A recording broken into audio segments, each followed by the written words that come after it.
Hi everyone. Hello. It's Michelle Howe from Empath Evolution. It's Friday. You may not be listening to this on a Friday, but it's Friday for me, and I decided to come on live today because I want to share a little bit about 2021.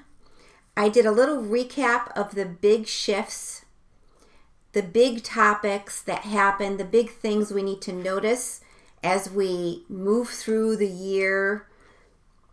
We moved through it already, right? So we should actually be looking at what's going to happen in 2022, but it really is a continuation of the dynamics from 2021. So we need to really learn, notice, have that awareness at least of the things that are underway because they continue on in 2022. All right. So I know a little bit of numerology, just enough to make me excited about some of the things I discover. But 2021 adds up to a 5-year. So a 5-year has a lot of turbulence, a lot of shifting landscapes.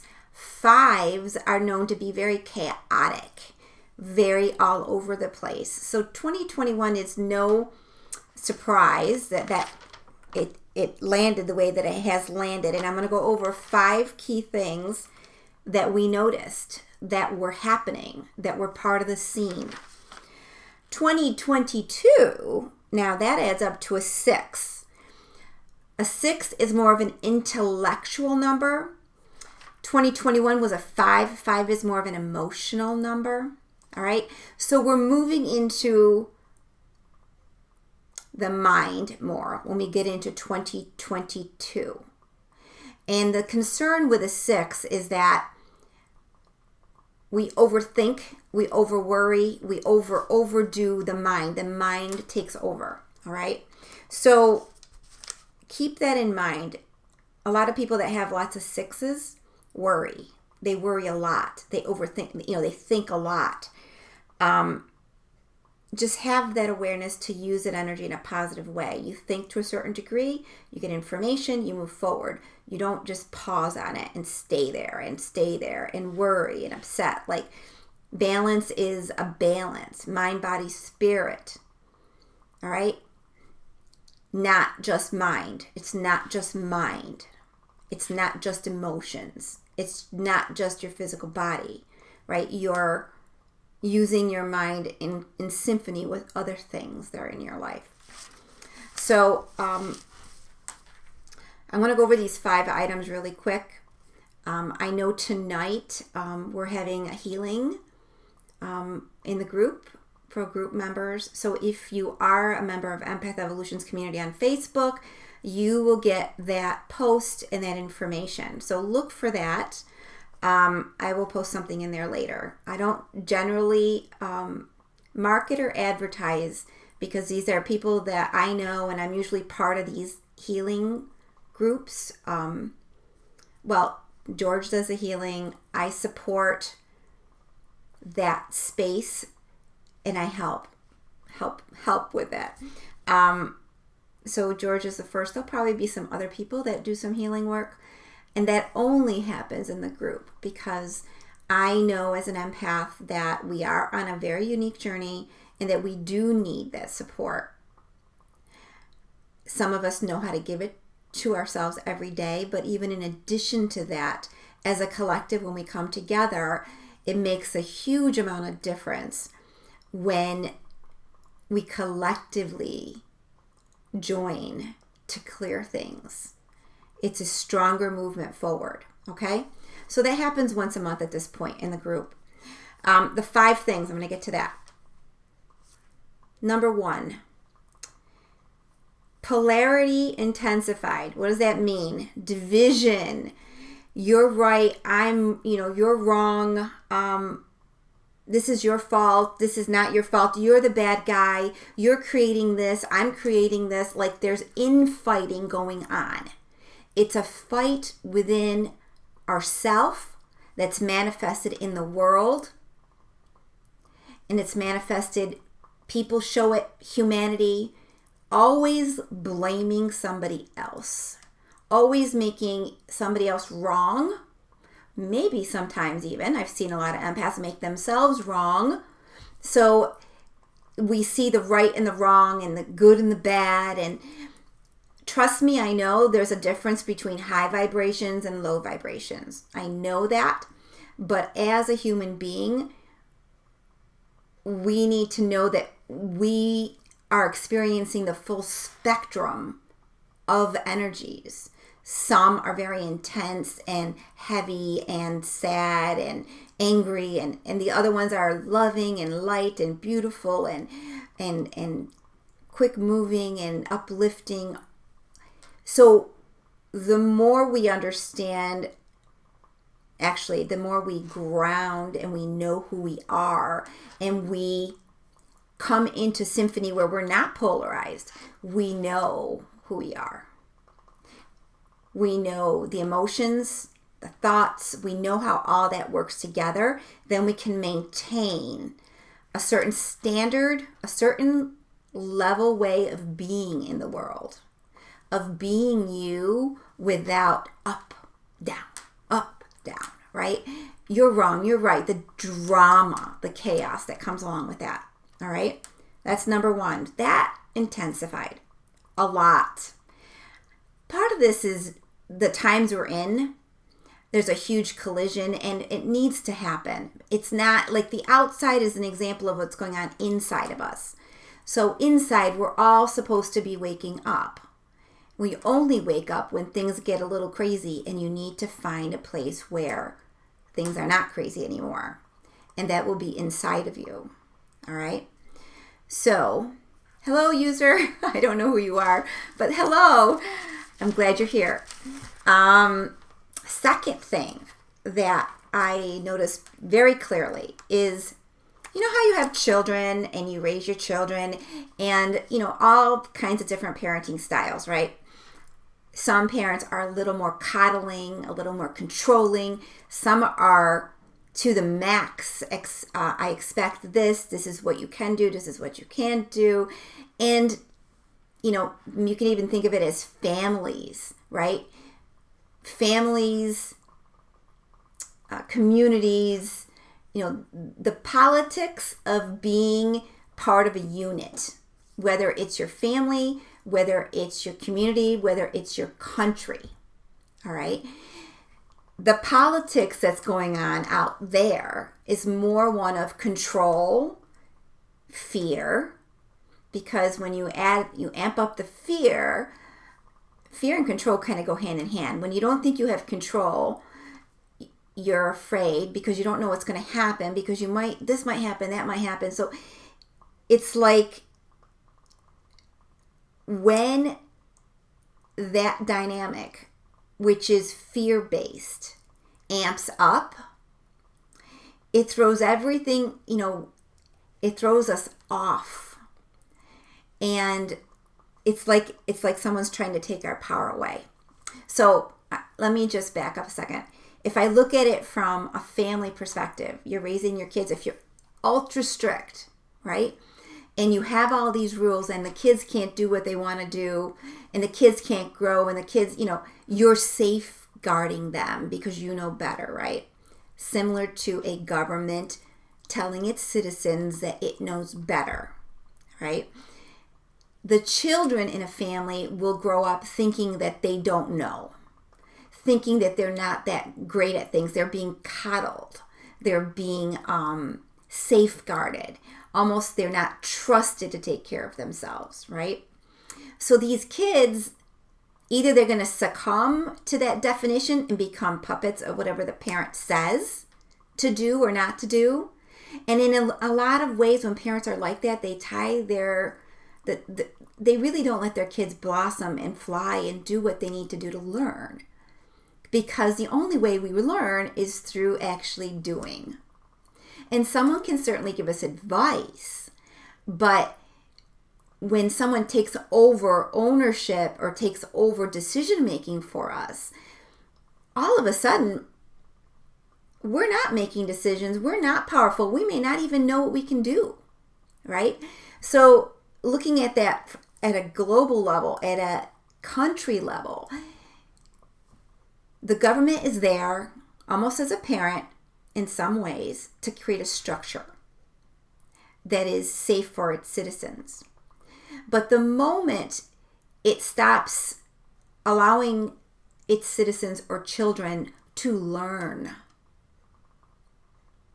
to take an active part in their life and making decisions, now all of a sudden you've got a problem. So you're going to have some children that are going to rebel and some children that are going to go right along with whatever that is because they trust mom and dad. They trust the government. They trust, right? There is, so in my opinion, the way I looked at it all year long is too much fear is getting marketed and promoted everywhere. So people are afraid. When people are afraid, they feel like they're out of control. They need to get back in control, so they need to do something. So they are going to listen to somebody better because they're in fear, because they feel out of control. So is it a reality that we need to be in fear? Is it productive? Is it helpful? No, my friends, it's not helpful at all. But this is what's happening. So as long as you know what's happening, you will not fall into that space of, I feel vulnerable, I feel out of control, I need to go find something to get myself back in order. Like, you don't want to tap into that energy because it's not empowering to you. Is it real? Is it real? Are we out of control? Should we be afraid? Listen, fear, some would argue it's healthy. I think if you look at fear as something, as information, I'm afraid. What am I afraid of? What do I really need to be afraid of? Okay, maybe you'll get sick. Okay, maybe you'll die. What is the percentage of that?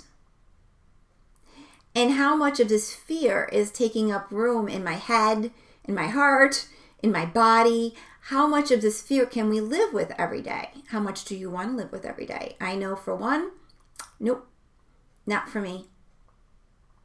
But we don't, like, I've learned through it. I've learned a lot of things just from watching, and in some cases, like stepping into certain energies to see how it's impacting me.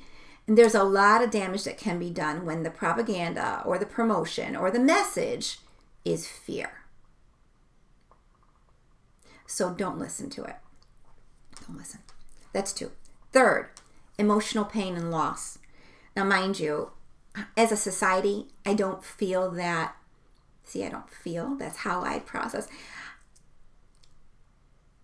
Emotions isn't something that most people are comfortable with.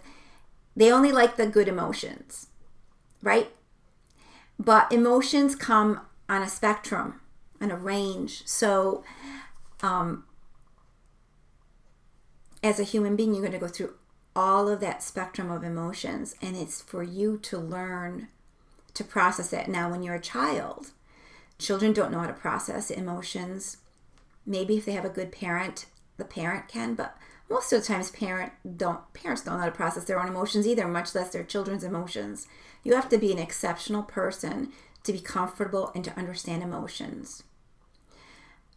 Emotions are a slippery scale because most of the time we will ignore something that doesn't feel good to us. We'll get rid of it. We'll set it aside. We'll put it in the closet. We'll shut the door. We'll lock the door. We don't want those emotions. The hard thing for any of us to grasp is that emotions don't go away until we choose to release them. And that doesn't mean locking them in the closet. Locking them in the closet, they're still in the closet. And that's part of you. You don't see it, but you'll feel it. It's a trigger point for you. Someone will come along, I can guarantee it. They're going to come along and they're going to push that trigger. Because as we're advancing, and what empath evolution does is help people understand the journey forward. You're raising your consciousness. That means you're healing. You're releasing pain from every level. So what causes you pain? The way you think, maybe, right? Your emotions that you saved away. Yep. Your body all of a sudden isn't working, the way it typically was. Why is that? So emotions, just like thoughts, just like your physical body, they all work hand in hand with one another. Certainly, most of us who are strong will set aside any emotions because we don't want to deal with them. I shouldn't say because we're strong. Most people set aside emotions because they don't want to deal with them. They're not comfortable with them. They don't know what to do with them. Learn that. Learn how to do that. Learn how to release. And that's one of the things I teach. Especially for an empath, it's huge. So it's not like we make it up. We live through life and there are losses. It's a perceived loss. It may not even be real to other people, but if you see it as a loss, it's a loss.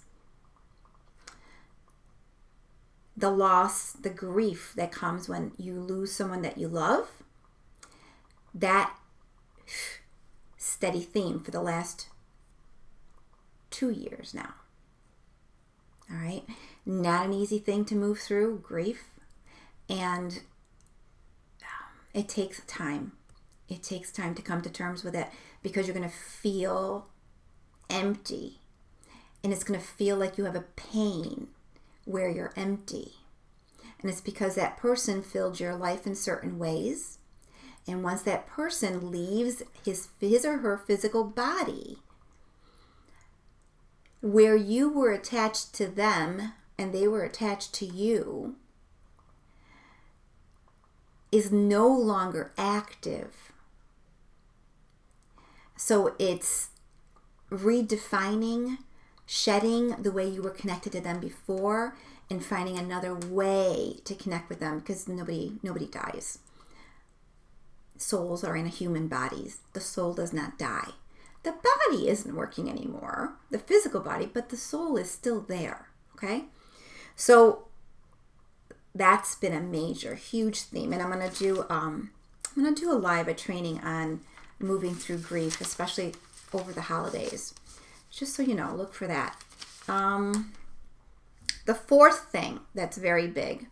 Oh, I have to get going soon. All right, I'm gonna do this really quick. The fourth thing is action. I see a lot of action out there. People are starting to take action to improve things, to make things better, to provide more choices.